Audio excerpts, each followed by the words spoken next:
President Barry Jagdeo says Guyana is well positioned to take advantage of the global call for increased food production as it has vast untapped resources. Bauxite Minerals Group of China is hoping to expand its alumina activities and industrial capacity in Guyana as the largest single foreign investment initiative in Guyana has been inked.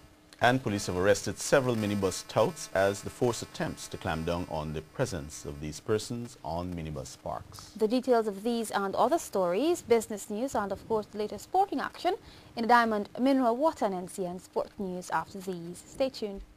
Good evening, I am Janelle Persaud. And I'm Paul Moore. With this edition of the 6 o'clock news for today, Wednesday, November 26, 2008. And of course, we do apologize for the late start, which is mainly due to computer system failures. Paul?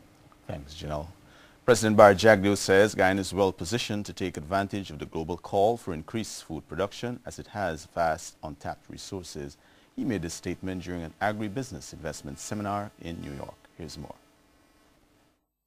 In excess of 400 persons comprising members of the diaspora, investors and potential investors attended the event in New York, which was intended to outline the opportunities available in Guyana.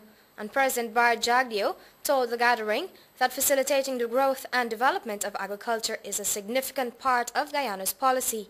He pointed out that the ideal situation is to have plantation-type agriculture ventures existing parallel to small-scale operations. Or if we're going to transform Guyana in a rapid way and change the structure of its economy from commodity export to more value added, then we have to have a combination of large and small enterprises with synergies between the two.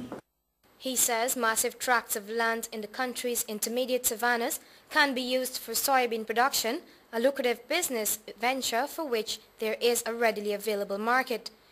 In further highlighting the business opportunities, President Jagdeo pointed out that a contracted firm recently interviewed several companies in the U.S. with an interest in the import and production of fruits and vegetables, among other areas. I got McKinsey and Company to interview some 50 companies that import and produce fruit and vegetables, including Chiquita and Dole and even Walmart here. I have a report here on that.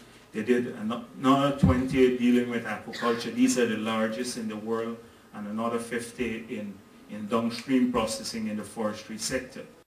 Meanwhile, Agriculture Minister Robert Persaud, in his address, highlighted the importance of several factors related to agribusiness investment in Guyana. These include infrastructure, drainage and irrigation, extension services, and the adaptation of technologies and the practices that improve genetic stock and boost productivity.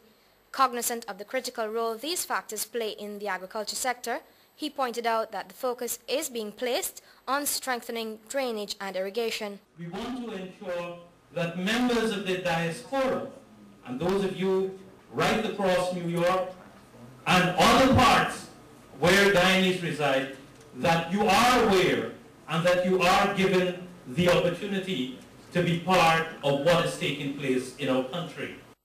The Agriculture Minister says Guyana's position as a net exporter of food and the fact that the country is food secure enhances the food export sector.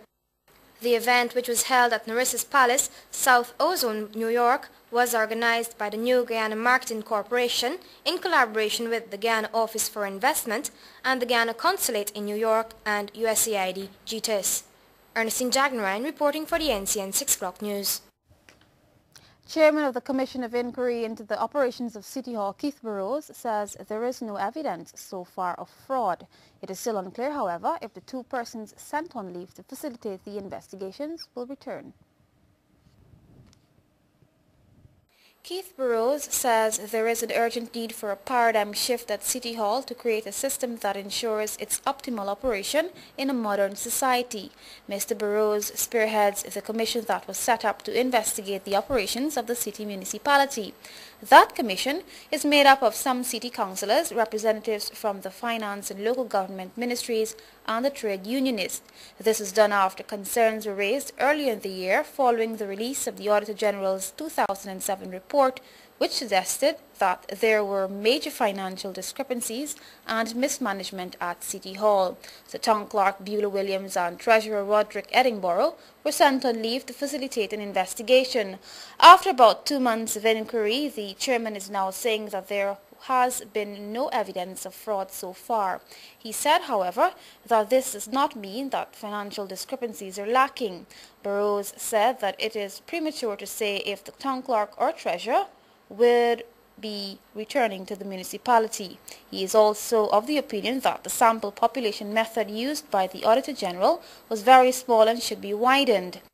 The Commission chairman pointed out that the data currently shows that City Hall's failure to provide certain services now, which had been offered in the past, was not necessarily because of the lack of equipment, but rather the level of decision-making at the municipality.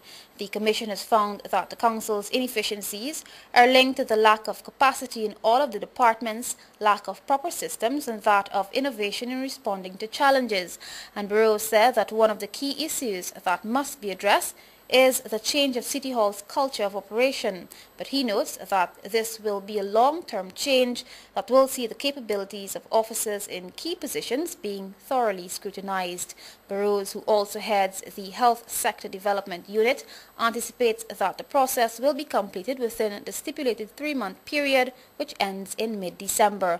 By this time, the Commission's detailed recommendations will be made available to Local Government Minister Kelwan Lal.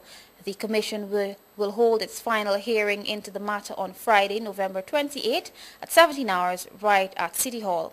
And Burrows is urging citizens with complaints to make these public at the hearing or to contact him directly. Gaisuka has denounced statements made about Agriculture Minister Robert Persaud by Alliance for Change Chairman Kemraj Ramchatan. During a press briefing, Ramchatan alleged that the minister was occupying Herdmanston House, which is owned by the corporation. However, the entity says this is false, adding that it has never expended any money on living accommodation for the minister. Instead, the corporation has plans to let the house in a bid to save costs and acquire further income. Agriculture Minister Robert Persaud does not reside at Herdmanston House.